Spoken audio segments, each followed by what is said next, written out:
Hello and welcome to Restoration DIY. In this episode, I'll be making a honey pot or a lidded bowl. This took a bit of doing, and I used a new technique incorporating some 3D printed parts. So without further ado, let's get into it. This project has a combination of segmented rings and cast epoxy resin. The first job was to cut the timber to the correct size. In this case, 6 lengths, around 900mm long by 25 by 50mm. In the end, that was too much, but better that than not have enough. Normally I would pass the timber over the planer thicknesser, but this time I went straight to the bandsaw. As luck would have it, each piece had a good flat edge to work from, and any roughness could be sanded out later.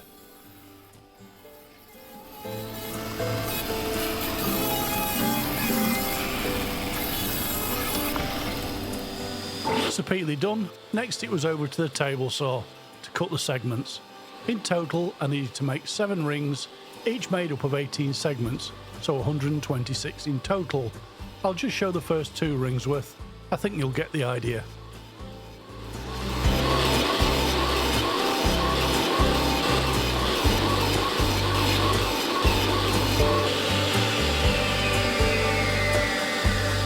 Gluing up the rings is a straightforward process. You'll need a flat surface. I use my table saw with a silicone mat to keep it clean. Then I put the segments into a couple of lines. Then add the glue just to one side, making sure to get plenty on. Then arrange the segments in a rough circle. Then I add a hose clamp, making sure to keep the joints around the outer edge in line with each other.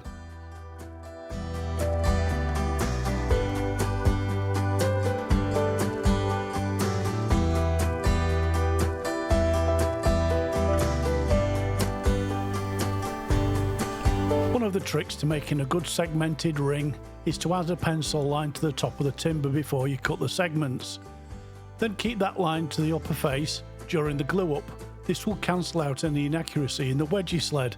Just make sure to use an accurate template when setting up the angles. I'll go more in depth with the process in an upcoming video.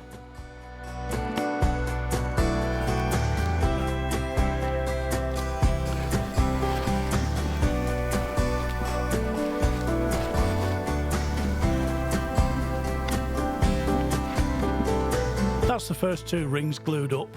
I won't bore you with the next 5, so I'll skip ahead to the next day.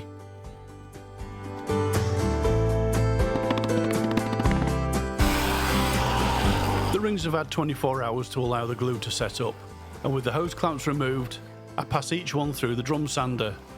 The amount of times each one goes through varies. It depends on how much I need to remove to get a flat surface on both sides. I'm not trying to hit a specific finish thickness. Somewhere around 20mm will be fine.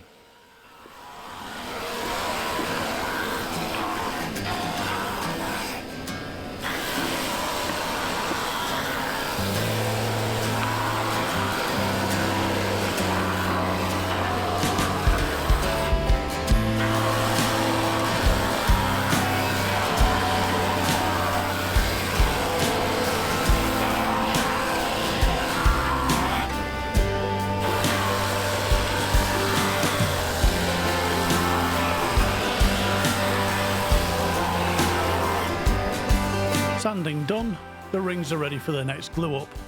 4 rings make up the base, 2 rings are for the rim, and the last one is for the lid. I did the rim first. Using a measuring tape, I centered the smaller ring over what will be the top ring. A pencil mark provides a guide as to where to put the glue.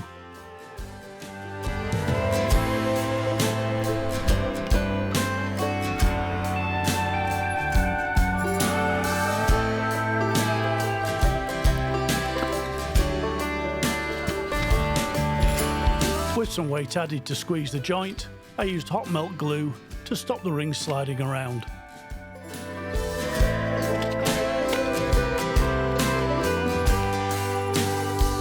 And then it was onto the base. This is also assembled upside down. The hot melt does a great job of fixing the rings in place. The next thing is making sure the rings are half lapped with each other. And on this bit, I realised that I could solve the centering and lapping issue with one trick.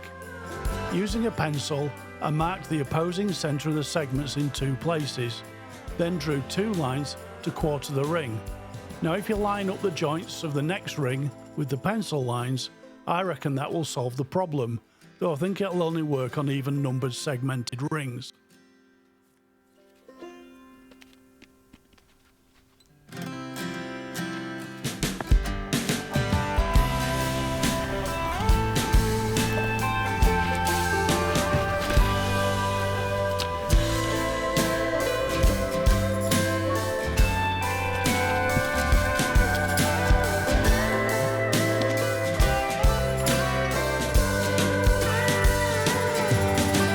Okay, so I hope that made sense.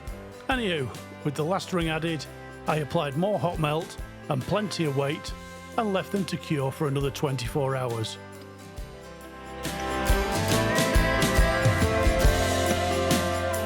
It's the next day. The loose ring is for the lid. With the weight removed and the base and rim free from what I thought was grease-proof paper, I gave each one a check over and all looked well.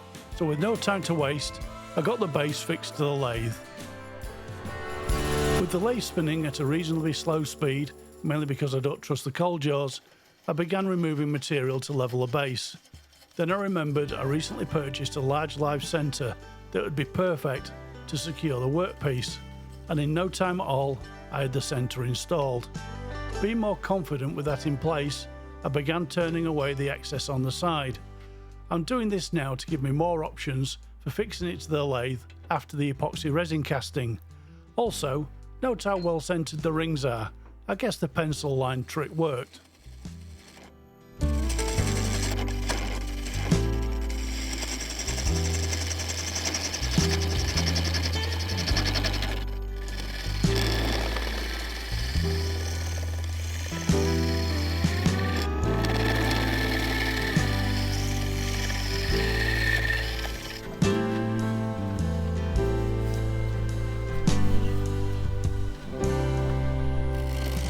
No matter how good the new live centre is, I had to remove it to do the next bit. The centre of the base will be visible in the finished piece, and so the inner part had to be cleaned up. For this, I used a mid-sized carbide to carefully remove the waste material. This went surprisingly well, and that was the base done, or at least that's what I thought.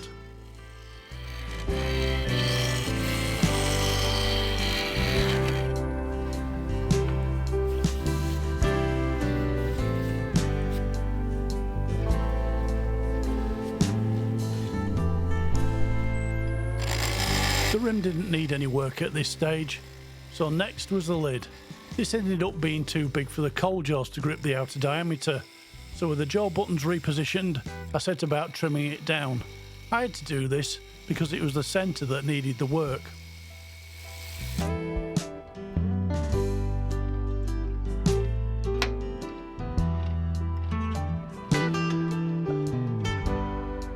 Once the outer edge had been reduced, I reconfigured the buttons, turned the lid around and refixed it to the lathe.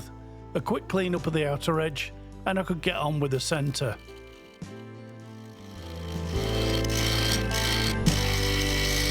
This needed opening up to accept the first 3D printed part. It's a honeycomb disc. I made the lid ring too small so I could open it up to fit the part perfectly.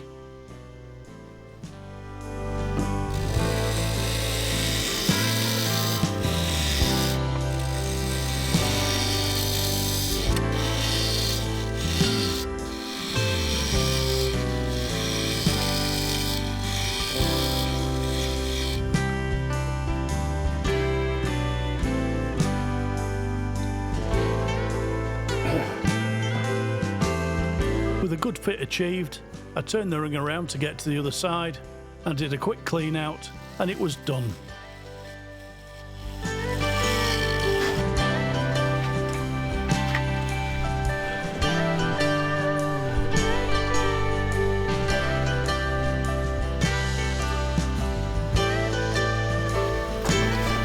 This is the other 3D print. It's a honeycomb sidewall. I superglued the top ring in place, and that was this bit ready for casting. The black sleeve is a sacrificial mould.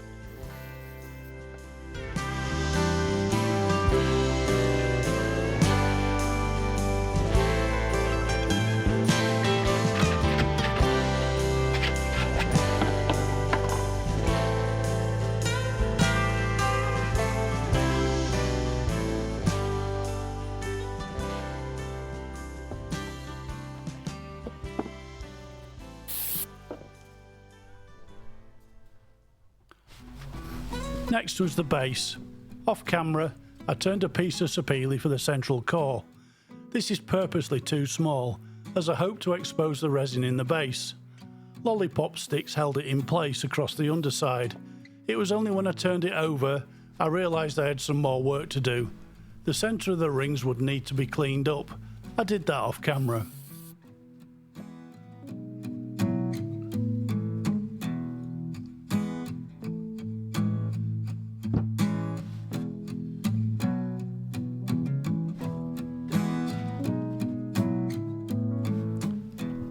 And there you go, all nice and clean. I wasn't sure how much of this would be left, but better to be safe than sorry.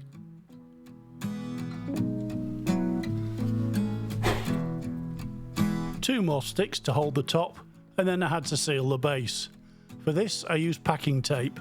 I actually added 2 layers and a strip around the edge, then a silicone mould, which was a perfect fit.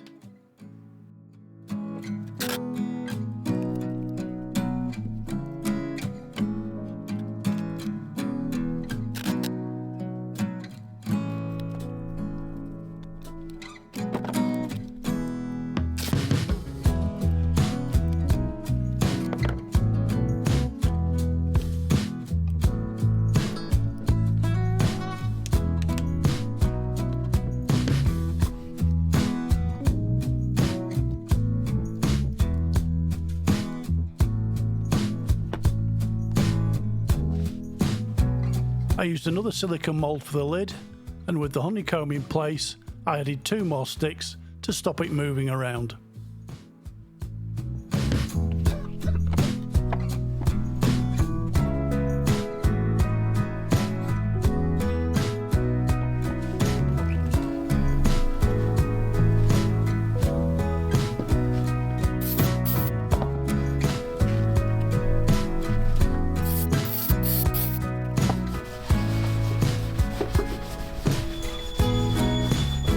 With all 3 castings ready, it's time for this week's sponsor, T-Expert. They offer many different types of epoxy resin for most types of casting. This time I'll be using the 2-part crystal clear. This is mixed at a 1:1 ratio, and for this project I guessed I'd need 3 batches. The chosen colour for this project would have been honey, but I couldn't find any, so I used golden yellow with a splash of orange. Both were alcohol based to make it transparent. Then each batch was mixed for a minimum of 2 minutes.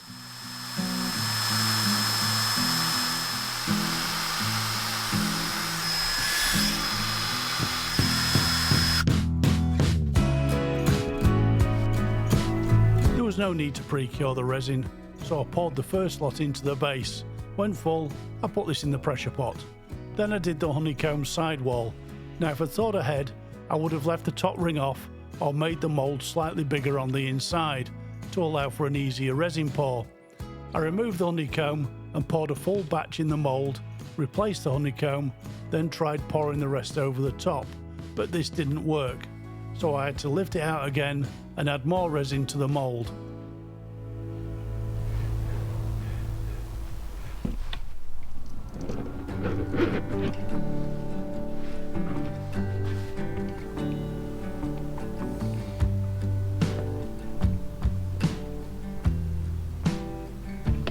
When I replaced the honeycomb, I let it sink down under its own weight. I figured this would allow the cells to fill up and not trap any air. Only time would tell. Anyway, there was still a bit needed to top it up. I added that from the top and I left it to settle.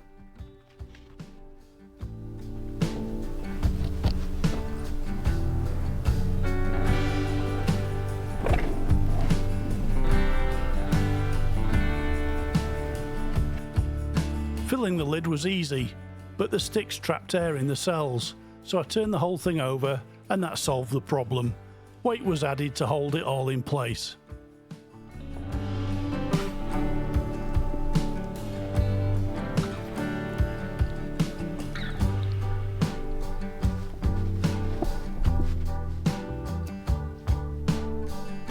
I had concerns that the honeycomb side casting still had air trapped in it.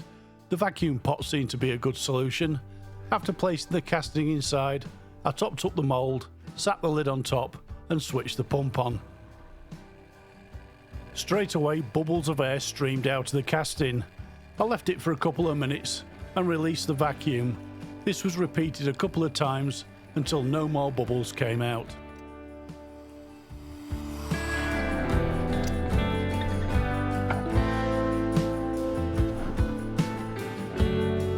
It's the next day, and after a night in the pressure pot, the castings have cured enough to work with them.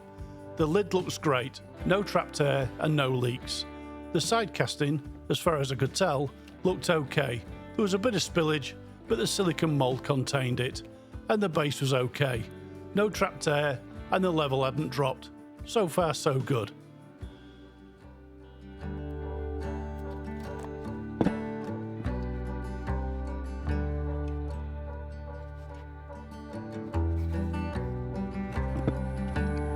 I was eager to see how the honeycomb side looked underneath the mould, so that was the first part to go on the lathe. With the lathe speed set to around 500 RPM, I used the mid-sized carbide to cut away the outer layers to reveal the casting underneath. The standard cutting insert had shattered the surface, but that could be fixed. The good thing was there wasn't any big voids, so I switched to the negative rate carbide and cut a bit deeper. This was much better, so I moved on to reveal the base. The first cut showed that the casting wasn't seated correctly, so a quick adjustment of the chuck fixed that, and the rest of the base was uncovered.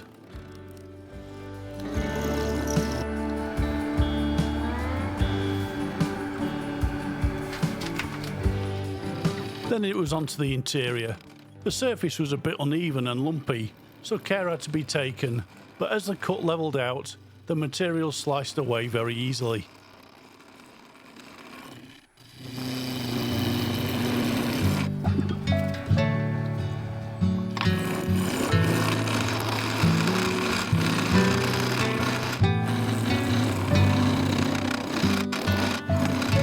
With as much removed as I could, I turned the piece around so I could finish cleaning the top.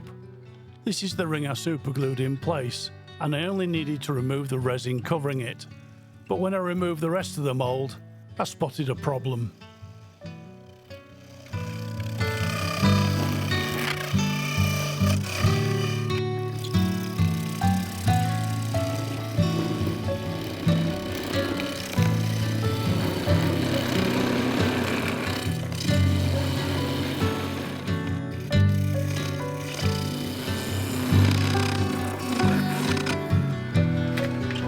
There was a series of voids around the top.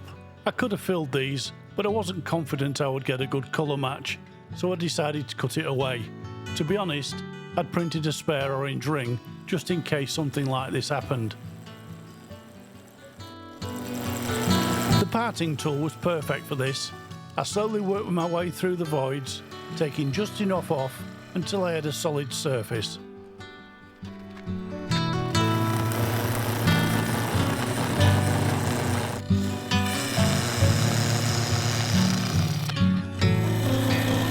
A quick pass with a skew, and for now, it was done.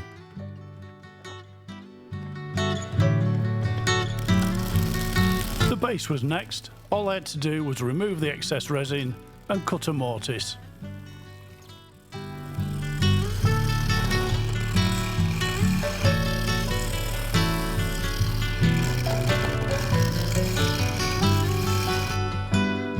The side cleaned up very easily, and the resin on the underside just peeled off, which made me wonder if there was something wrong with that batch, but there wasn't much I could do about it now.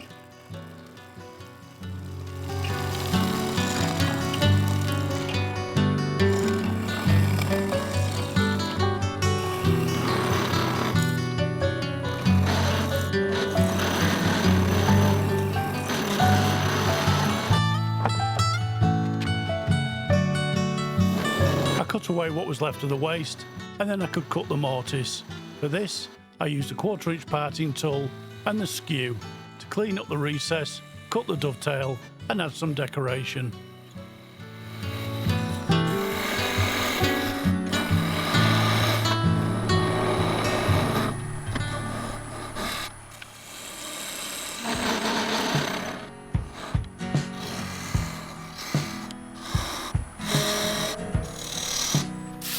Then I sanded to 600 grit and added a wax finish. I turned the base around and worked on the bottom of the bowl. This needed to be shaped into a curving profile from the centre of the core up into the flat upper part where the honeycomb would be glued on.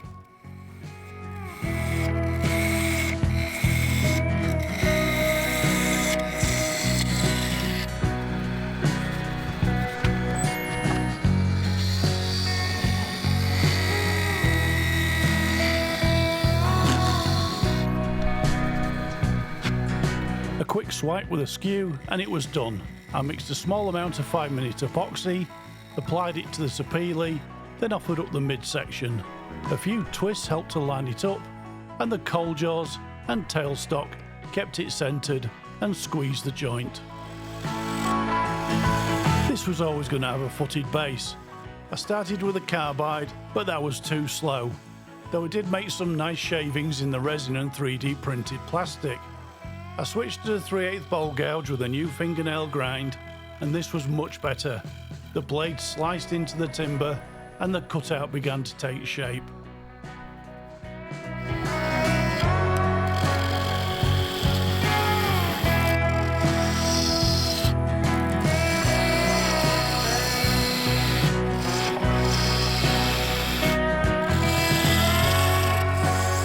Working my way down into the cutout, I alternated between the upper and lower cut line. I wanted to expose the resin in the core, but I was a bit worried about taking too much strength out of the base until I'd finished the upper part.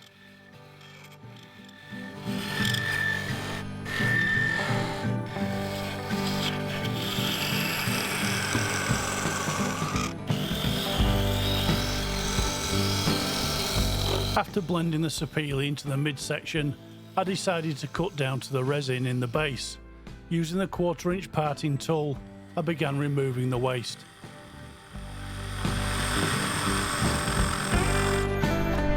And there it is, a few more cuts to widen the gap, and then the bowl gouge to remove the flat spots.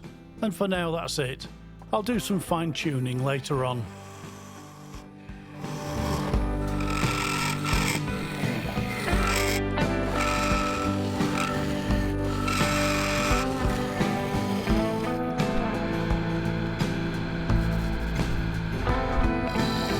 Now onto the midsection, the honeycomb. I could have left it flat, but I think the pinched waste looks much better. So I began with a large negative rake scraper. It worked okay, but I tried the negative rake carbide and that was so much better. Ribbons of resin streamed off the blade, covering everything in a 6-foot radius, including me.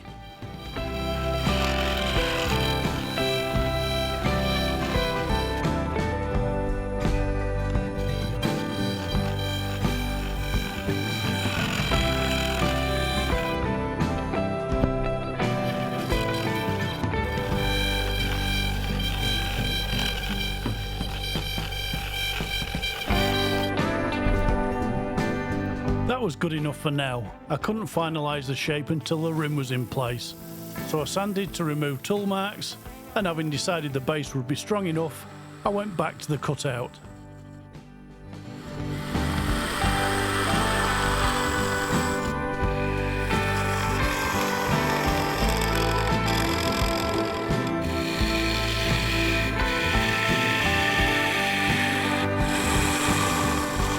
That looks much better. Now I could get on with the upper section.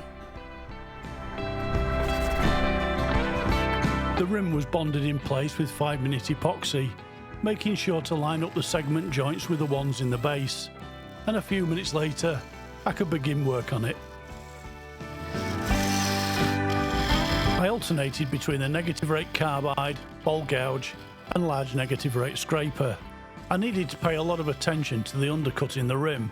This had to blend seamlessly down into the midsection.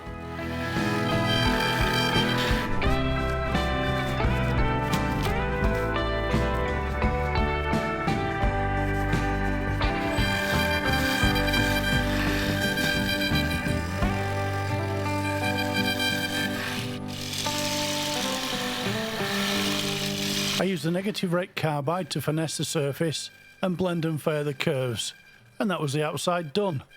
I sanded from 80 to 600 grit, then up to 3000 grit, just on the honeycomb section. Then it was onto the rim and the lid.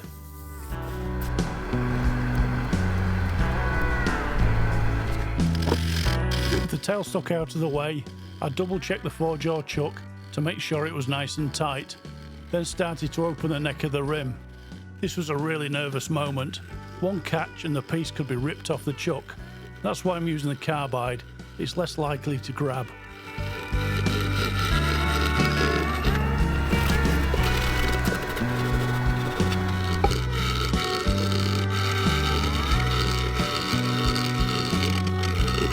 As I started to blend the Sapele rim into the midsection, I switched to the larger negative rate carbide. This wouldn't damage the resin in the honeycomb, and when the opening was more or less to size, I began shaping the top of the rim.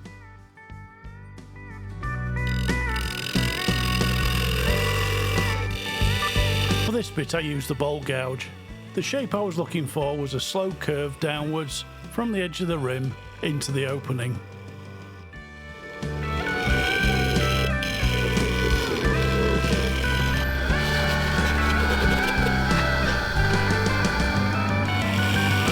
Done, I cut the recess for the lid to sit in.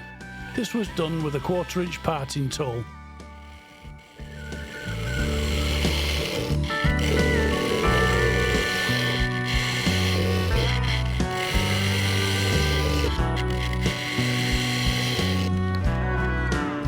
Then I finished sanding just the rim from 80 to 600 grit.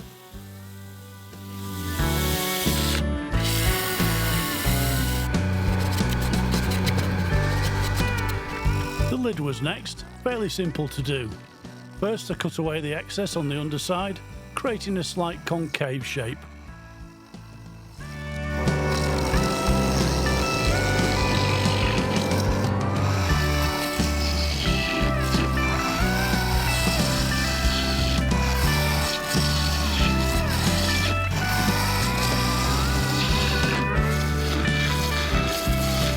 I drilled an 8mm hole in the centre, changed the chuck and fixed it to the lathe using a woodworm screw.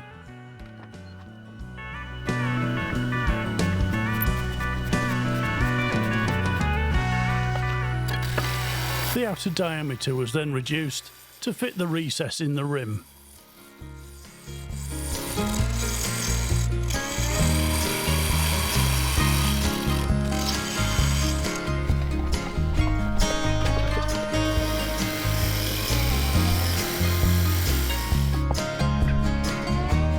I sanded the underside and the edge of the rim up to 3000 grit and added a finish, including polishing the resin.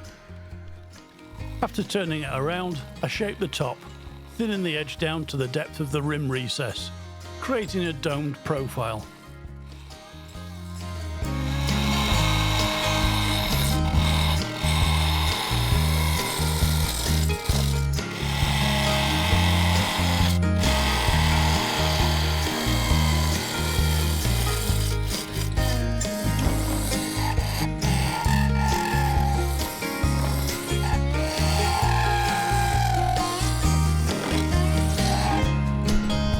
Quick check for fit and it was done. I sanded and added the finish, the same as the underside.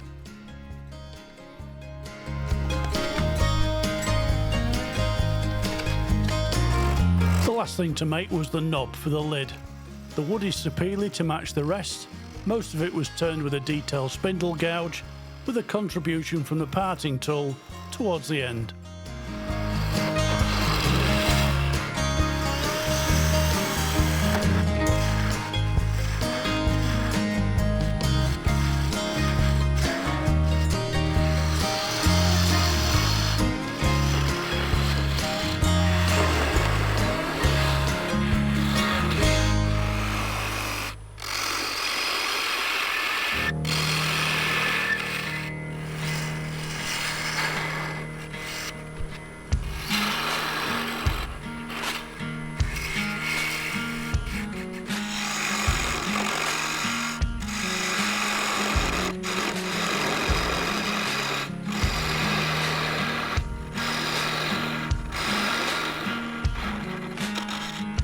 Shaping done, I sanded it up to 400 grit and added a wax finish. Then I parted it off with a thin parting tool and superglued it to the lid.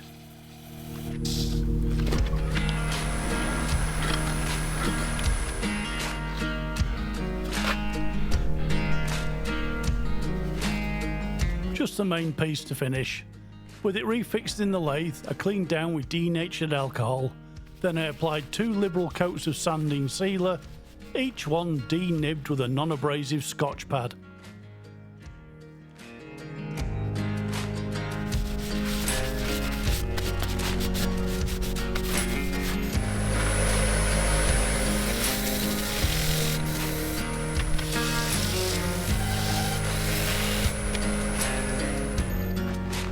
Next up, Yorkshire grit. Just a single application, thoroughly cleaned away until no more residue is picking up on the paper towel.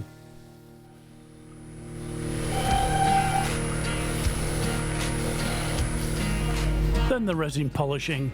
First to go, Mirka Polar Shine 10. Just a single coat, cleaned away, ready for the next stage. Polar Shine 5. Another single coat, polished off to leave a deep shine.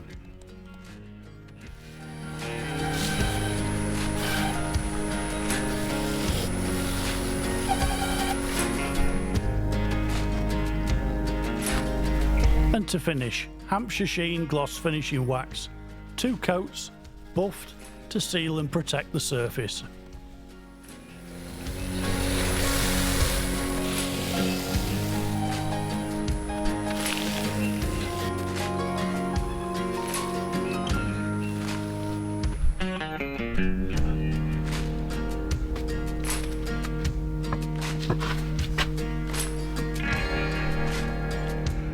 That's it, another project finished. And what a marathon that was. But the end result was worth it. Definitely one for my favourite shelf. I like it a lot, and I hope you like it as well. The honeycomb casting came out much better than I'd hoped. There are a few air bubbles, but I can live with that. And I've thought of a couple of ways to enhance the design, but that will have to wait for another project. I'd like to thank you all for watching. Subscribe if you haven't already. A thumbs up will be greatly appreciated, and comments are always welcome. I'll see you in the next one. Goodbye for now.